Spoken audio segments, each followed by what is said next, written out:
SIR সেজাওয়ে খাদমা ফুনুগে খরাং কতর তিসালাইকা আমরা বাঙালি বদল cock তিসাল আমরা বাঙালি বদলনি হাবানক বসকাঙ্গ কায়তাম সানমুং সাनै খাদমা ফুনুক লাইখা আমরা বাঙালি বদলনি হাস্তে সেক্রেটারি গরাঙ্গ রুদ্র পালনি তৈফাংবাই তিনি কক তিসাল আমরা বাঙালি বদলনি বখাকতে খাদমা কতর ফুনুগৈ খরাং তিসালাইখা অশাল ককতে মাথুমনি নিবসকাঙ্গ আমরা বাঙালি বদলনি হাস্তে সেক্রেটারি গরাঙ্গ রুদ্রপাল শাখা ওয়ানজিকক সানাই রগ্ন इलिगेल माइग्रेन हनै रोहिंग्या हनै सातक पितक खलाइजागै तंखा भारत हागतर अंखा वानजिरकनि हागतर यक्षमा चबाब गोबांमा वानजिरक चबा खलाइका लांमा रोबायखा नेताजी सुभाष चंद्र बसुबो चबा खलायै भारत हागतरन यक्षमा मानरोखा बतेबो साका लाई थांजाक बिसि सारा चीनी सिगां 1913 बिसिओ वानजिকক बाय कग्लब सियै नोबेल सकात मानमानि वर्ल्ड पोएट्री रवीन्द्रनाथ ठाकुर फियाबा ताबुक अ वानजिকক सानाय रक्नन सातक पितक खलाइजागै तंगो इलिगेल माइग्रेन रोहिंग्या हनै साजागै तंगो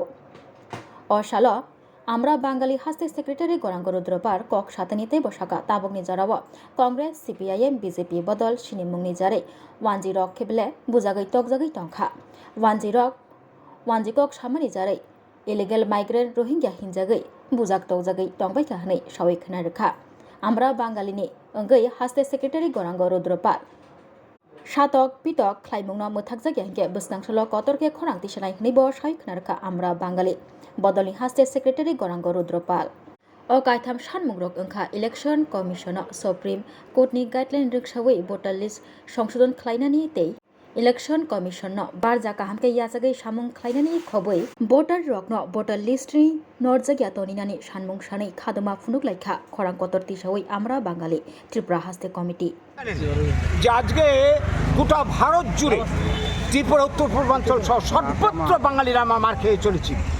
অজুহাত কি দেখানো হচ্ছে? বাঙালিরা বাংলাদেশি, বাঙালিরা অনুপ্রবেশকারী, বাঙালিরা বিদেশি। অথচ এই ভারতবর্ষ বাঙালিদের পিতৃভূমি, বাঙালিদের মাতৃভূমি। এই দেশের স্বাধীনতার আন্দোলনের হুতা বাঙালি, বাঙালির প্রাণের বিনিময়ে ক্ষুদিরাম বিনয় বাদল দীনেশের বিনিময়ে, মাস্টারদা সূর্য সেনের প্রাণের বিনিময়ে নেতাজি সুভাষচন্দ্র বসুর এই সংগ্রামের জন্য ভারতের স্বাধীনতা এসেছে। আর আজকে কিনা তাদের আমরা উত্তরসূরি, আমাদেরকে বলা হচ্ছে বিদেশি। যে রাজ্যে যেখানে যাচ্ছে বাঙালিরা কাজের সূত্রে, চাকরির সূত্রে, ব্যবসার সূত্রে সর্বত্র বাঙালিরা পরে পরে মার খাচ্ছে, বলা হচ্ছে এরা অনুপ্রবেশকারী, এরা বাংলাদেশি, এরা রোহিঙ্গা। এই সমস্ত অপমানজনক কথা বলে বাঙালিদেরকে নিগ্রহ করা হচ্ছে। আর পত্রপত্রিকা প্রতিদিন সংবাদ মাধ্যমে খবর বেরিয়ে আসছে এই ধরনের অত্যাচার, বাংলা ভাষার উপর আক্রমণ। যে ভাষা এই ভারতবর্ষ সহ পৃথিবীর 3টা দেশের জাতীয় সঙ্গীত, বাংলাদেশ সহ যে ভাষা সংগ্রাম করতে গিয়ে কি বলবো আমাদের পূর্ব বাংলা তথা বাংলাদেশের জন্ম হয়েছে 71 সালে, যে বাংলা ভাষায় সাহিত্য রচনা করে, যে বাংলা ভাষায় বন্দে মাতরম মন্ত্রের সূচনা করে এই স্বাধীনতা আন্দোলনের সূত্রপাত হয়েছিল, সেই বাংলা ভাষাকে অপমান করা হচ্ছে। 1913 সালে ভারতের বুকে এই বাংলা ভাষায় নোবেল পুরস্কার এসেছিল, এরপর আরেকটা সাহিত্যিক নোবেল পুরস্কার আসেনি। এত অপমান, ভাষার অপমান মানে জাতির অপমান। এই গোটা বাঙালি জাতিকে আজকে এইভাবে অপমান করা হচ্ছে। আমরা এটা আর মেনে নিতে পারি না। সব কিছুর একটা সীমা আছে, সীমা অতিক্রম করেছে এবং এই চক্রান্তের মূলে দায়ী বর্তমান কেন্দ্রে যারা ক্ষমতায় বসে রয়েছে, বিজেপি সঙ্গে যারা সহযোগিতা করছে সবাই। আজকে যা পরিষ্কার হয়ে গেছে, একটা চক্রান্ত স্বাধীনতার পর থেকে যেটা চলছে, বাঙালিকে ভারতের বুক থেকে সমস্ত অধিকার থেকে, ভূমির অধিকার, ব্যবসার, চাকরি, রাজনীতির অধিকার থেকে হটিয়ে দিয়ে বাঙালিকে নিশ্চিহ্ন করে দেওয়া আজকে এনআরসির একটা চক্রান্ত। আজকে আপনারা দেখতে পাচ্ছেন নূতন করে যে ভোটার লিস্ট নিবিড় সংশোধনীর নামে বিহারের বুকে যেই ঘটনাটা ঘটেছে, সেখানে আমরা দেখতে পেলাম 65 লাখ ভোটারের নাম আজকে বাতিল হয়ে গেছে।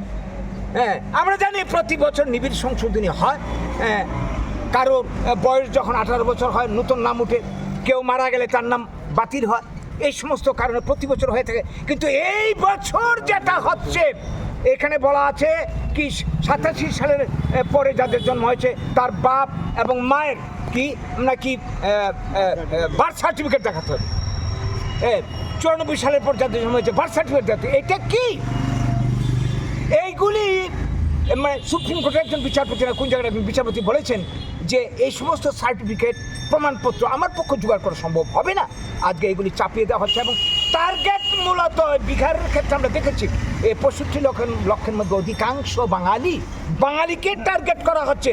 এই ভোটার লিস্ট প্রণয়নের আড়ালে আসলে এনআরসির প্রয়োগ খেলাটা চলছে, যেটা 2019 সালে অসমের বুকে শুরু হয়েছিল। এখন বিহার ছেড়ে এই প্রক্রিয়া শুরু করেছে গত আগস্ট মাসের 1 তারিখে পশ্চিমবাংলা, এবং অতি শীঘ্র ত্রিপুরাতে শুরু হবে, আসামে শুরু হবে, উত্তর পূর্বাঞ্চল সর্বত্র শুরু হবে। মূল টার্গেট বাঙালিকে ভোটার লিস্ট থেকে নাম কেটে তাদেরকে বেনাগরিক বানিয়ে আড়ালে এনআরসি প্রয়োগ করা, এই চক্রান্তটা চলছে। আমরা এটা মেনে নেব না। প্রয়োজনে এই বাঙালি ভারতের বুকে আবার দ্বিতীয় স্বাধীনতা সংগ্রাম শুরু করবে তার নিজের অস্তিত্ব অধিকার রক্ষার প্রশ্নে। আজকে হুঁশিয়ারি দিতে চাই যারা বাঙালিকে এইভাবে বিভিন্ন চক্রান্ত করে ভোটার লিস্ট একবার এনআরসি, একবার অনুপ্রবেশকারী ইত্যাদি চক্রান্তের মাধ্যমে বাঙালিকে শেষ করে দিতে চায়, তারা যাতে সাবধান হয়ে যায় সময় থাকতে। আর নইলে এই ঘুমন্ত সিংহকে জাগ্রত করার চেষ্টা করছে খুঁচিয়ে এটা আমরা আর মেনে নেব না। আজকে এই যে আন্দোলন আজকে আমরা করছি, পশ্চিমবঙ্গের মুখ্যমন্ত্রী বাধ্য হয়েছেন মমতা ব্যানার্জি আন্দোলনে যুক্ত হতে। ভারতের আজকে জাগ্রত বিবেকের মানুষ যারা বাঙালি যেখানে আছে সবাই আজকে বুঝতে পারছে আমরা একটা রাজনৈতিক চক্রান্তের বলি হতে চলেছি। আজকে দলের পরিচয়ে আমরা কোথাও মার খাচ্ছি না, কংগ্রেস সিপিএম বিজেপির পরিচয়ে সর্বত্র আমরা বাঙালি। আমরা বাংলা ভাষায় কথা বলে এটি আমাদের অপরাধ হয়ে দাঁড়িয়েছে। কাজেই আমাদের জাতিসত্তা, আমাদের কৃষ্টি, আমাদের সংস্কৃতির সঙ্গে আমাদের অস্তিত্ব জড়িত। এই অস্তিত্বকে রক্ষার জন্যে আমরা এই আন্দোলন আমরা করছি গোটা ত্রিপুরায়, গোটা বাঙালি স্থানে আগামী দিনের বৃহত্তর আন্দোলন। আমরা বললাম তো প্রয়োজনে বাঁচার প্রশ্নে যা করা দরকার সব কিছু আমরা করব।